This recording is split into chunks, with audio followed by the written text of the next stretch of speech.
Hello students, देखिए आज का जो हमारा टॉपिक है वह है मैन्युफैक्चरिंग प्रोसेस ऑफ कॉटन, जो आपका है इंट्रोडक्शन टू टेक्सटाइल। ठीक है, तो इसमें आपका टॉपिक चल रहा है कि कॉटन के बारे में, जिसमें मैंने आपको कॉटन का इंट्रो बताया है, इंट्रोडक्शन की कॉटन क्या होता है, और दूसरा बताया है मैंने कि कॉटन की हिस्ट्री। तो देखिए, कॉटन एक सेलुलोसिक फाइबर है जो हमें वेजिटेटिव कैटेगरी में मिलता है नेचर में। ठीक है, जो एक वाइट या ऑफ वाइट कलर का या क्रीम कलर का मिलता है जो। ठीक है, अब आता है इसका मैन्युफैक्चरिंग प्रोसेस ऑफ कॉटन की कॉटन किस तरीके से बनता है। तो इसमें है पहले कि यानी कि एक फाइबर से लेकर के एक तरीके से उसकी मैन्युफैक्चरिंग प्रोसेस, यानी कि एक तरीके से पूरा कंप्लीट फैब्रिक वो किस तरीके से बनता है, या वो किन किन प्रोसेस के थ्रू या आगे बढ़ता है, और कौन कौन सी प्रोसेस यूज़ की जाती है। तो पहला है इसमें कपास की खेती, यानी कल्टीवेशन ऑफ कॉटन। तो इसमें आपके दो पॉइंट है। पहला है कपास का पौधा, तो यह, या आप एक तरीके से कह सकते हो इसकी भूमि या जलवायु के बारे में, इसमें इसके बारे में। तो यह मुख्यतः गर्म स्थानों पर उत्पन्न होता है, यानी कि वहाँ का जो इन्वायरमेंट है या जो वहाँ की भूमि या मौसम जो होता है वो गर्म स्थानों पर होता है। तो लगातार 200 दिन तक गर्म मौसम इसके लिए आवश्यक होता है, यानी कि जो मौसम होता है वो कम से कम 200 दिन तक गर्म होना चाहिए। तो 200 दिन तक गर्म मौसम इसके लिए आवश्यक है। उपजाऊ जमी लाभकारी होती है, या एक तरीके से कह सकते हो कि जो कपास अच्छा प्राप्त करना हो, तो कपास की अच्छी खेती के लिए या अच्छी मात्रा में हो, तो उसके लिए कम से कम भी नहीं, इसके लिए 12 से 15 इंच तक की बरसात की आवश्यकता होती है। और इसमें कुछ मात्रा में गोबर व नमक का होना आवश्यक होता है।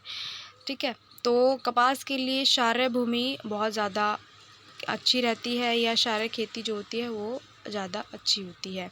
या आप कह सकते हो कि जितनी ज़्यादा क्षार युक्त होगी भूमि, उतनी ही अच्छे व लंबे कोमल फाइबर होंगे कॉटन के, या उतनी ही कपास उतनी अच्छा मिलेगा।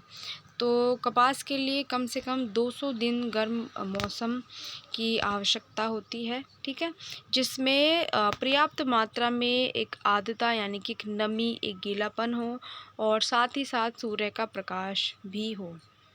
तो और एक चीज़ और मैं आपको बता दूं कि कपास के लिए जो आपका पाला होता है, जिसे आप पाला कहते हो, तो वो कपास के पौधे के लिए हानिकारक होता है, उसमें पौधा अच्छा नहीं होता।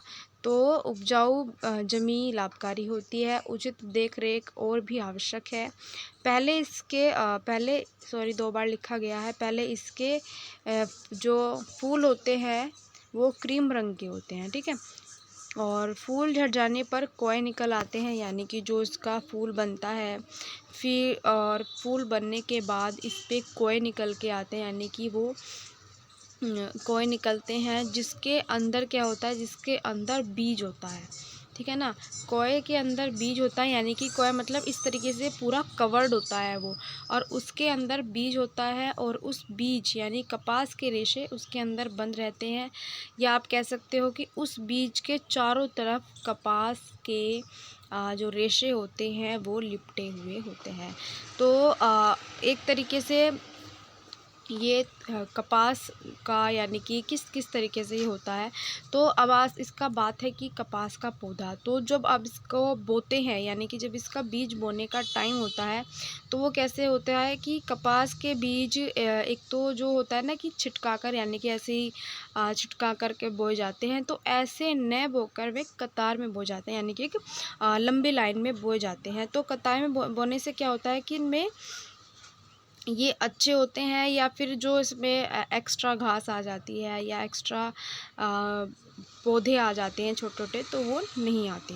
ठीक है, और एक तरीके से इसकी और कपास की अच्छी पैदावार के लिए बीज बोने का जो समय है, या बीज बोने के लिए ज़्यादा से ज़्यादा वर्षा या बारिश की आवश्यकता होती है। और जब इसका पौधा थोड़ा सा बड़ा हो जाता है तो उस टाइम ज़्यादा बारिश की ज़रूरत नहीं होती, क्योंकि ज़्यादा बारिश में पौधा क्या होगा, वो ख़राब हो जाता है।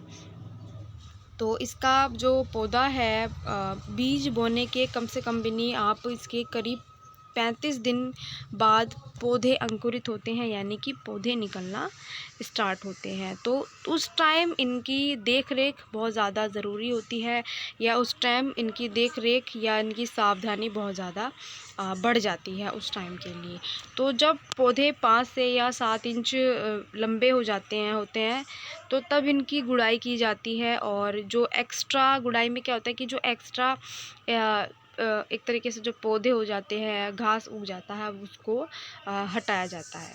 तो ये जो प्रोसेस होती है, कई बार व्यक्ति हाथ से करता है, यानी गुड़ाई की प्रक्रिया हाथ से की जाती है, कई बार मशीनों से भी की जाती है।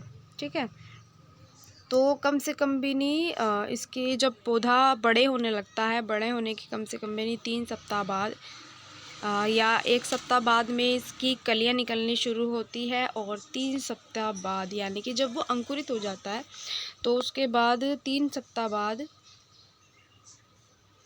या आप कह सकते हो एक तरीके से जब पौधा थोड़ा बड़ा हो जाता है तो उसके 1 सप्ताह बाद, थोड़े दिन बाद उसमें कली निकलती है। और कली निकलने के 3 सप्ताह बाद करीब करीब उसमें सफ़ेद क्रीम रंग के फूल निकल के आते हैं। और ये फूल एक तरीके से बाद में इनका कलर चेंज होता है, कई बार ये गुलाबी रंग के लाल बैंगनी रंग में परिवर्तित हो जाते हैं, या उसमें चेंज हो जाते हैं। और उसके कुछ दिन बाद इनकी पत्तियां गिरने लगती हैं, और जो आपके कोए होते हैं कोए रह जाते हैं। ठीक है, तो कपास का जो तंतु होता है या जो फाइबर होता है, वो एक तरीके से बीज, यानी जो मैंने आपको कहा है कि बीज के चारों तरफ फाइबर्स लगे होते हैं, तो बीज की साइड में से क्या होता है कि बीज की तरफ से वो वृद्धि करने लगते हैं, वो बढ़ जाते हैं। तो ठीक है, तो इस समय पौधे की लंबाई क्या होती है कि 6 फीट की होती है, और इसकी कीड़ों से रक्षा की आवश्यकता होती है। और कुछ दिन उपरांत कोए फट जाते हैं, यानी कि कोए निकलने शुरू हो जाते हैं। जब आपका पौधा अंकुरित हो जाता है, उसमें बढ़ जाता है, तो जब उसमें से क्या होता है कि जब उसको फूल बन जाता है, तो फूल में क्या होता है, कोए आते हैं। और कोए जब वो पूरा आपका कॉटन फाइबर बन जाता है, तो उसमें से कोए यानी कि आपके पोर्स फट जाते हैं। और तथा कपास के श्वेत रेशे, यानी कि जब आप मान लीजिए मैंने आपको बताया कि वो कली के रूप में होता है, यानी वो कवर्ड होता है, उसके अंदर एक बीज होता है, हर बीज के चारों तरफ आपका फाइबर लगा होता है, या आपके कपास के बहुत सुंदर रेशे लगे होते हैं। तो जब वो पूरा मैच्योर हो जाता है, तो उसके जो आपके कोए हैं, ये फट जाते हैं, पोर्स फट जाते हैं। और तब उसमें से आपके कपास के रेशे दिखने शुरू हो जाते हैं। तो फसल काटने का यही अनुकूल समय होता है, यानी कि यही एक अच्छा समय होता है। ठीक है, फिर दूसरा आता है आपका कोय एकत्र करना, यानी कि गैदरिंग्स ऑफ पोर्ट्स।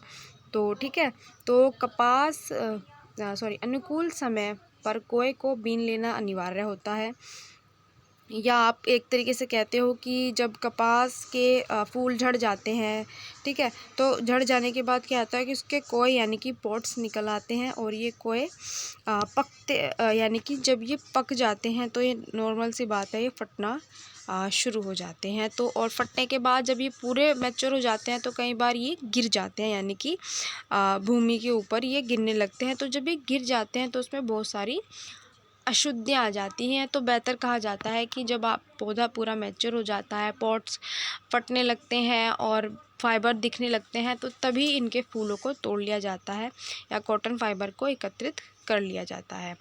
तो अन्यथा धूप से धूल कणों में से कपास के रेशे पीले व गंदले हो जाते हैं, यानी कि जब ये ज़मीन पर गिर जाएंगे तो ये गंदे दिखने लगते हैं। ठीक है ना, तो उसमें ज़्यादा अशुद्धियाँ आ जाती हैं, कई बार धूल मिट्टी आ जाती है, जो उनकी एक खुद की एक सुंदरता होती है, वो कहीं ना कहीं ख़राब हो जाती है। तो पौधे पे से ही इनको एक तरीके से उतार लिया जाता है। तो स्टूडेंट्स इसके और इनको इकट्ठा किया जाता है, और इसके बाद का जो मेथड है यानी कि जो आगे की प्रोसेसिंग है, दो ही बताई है मैंने आपकी। पहले तो कपास की खेती यानी कि इसके पौधे को बोना, ठीक है ना, किस तरीके से बोया जाता है। तो मैं आपको बता दूं एक बार और कि इसके पौधों को बीज यानी कि एक कतार में एक लाइन में बोया जाता है ना। तो कुछ समय बाद वो अंकुरित होता है, अंकुरित होने के बाद वो बढ़ता है और बढ़ने के बाद उसमें कलियाँ निकल के आती हैं। कलियाँ निकलने के बाद उसमें जो अंदर बीज होता है, बीज के ऊपर उसमें फाइबर लगा होता है हमारा कॉटन फाइबर। जैसे जैसे पौधा मैच्योर होता जाता है ऐसे हमारे कॉटन फाइबर आ जाते हैं उसमें। और जब उसकी कलियां या जिसके पोर्ट्स या जो उसका कवर होता है फट जाता है, अगर हमारा कॉटन फाइबर मैच्योर हो चुका है तो फट जाता है और वो नीचे गिर जाता है, यानी कि उसका पूरा फूल जो होता है वो नीचे गिर जाता है अगर वो मैच्योर हो जाता है तो। लेकिन उसको नीचे गिरने से पहले ही उसको उठा लिया जाता है या पौधे पे से तोड़ लिया जाता है, नहीं तो वो गंदा हो जाता है। तो स्टूडेंट्स, इसके आगे का टॉपिक मैं आपको नेक्स्ट वीडियो में बताऊंगी।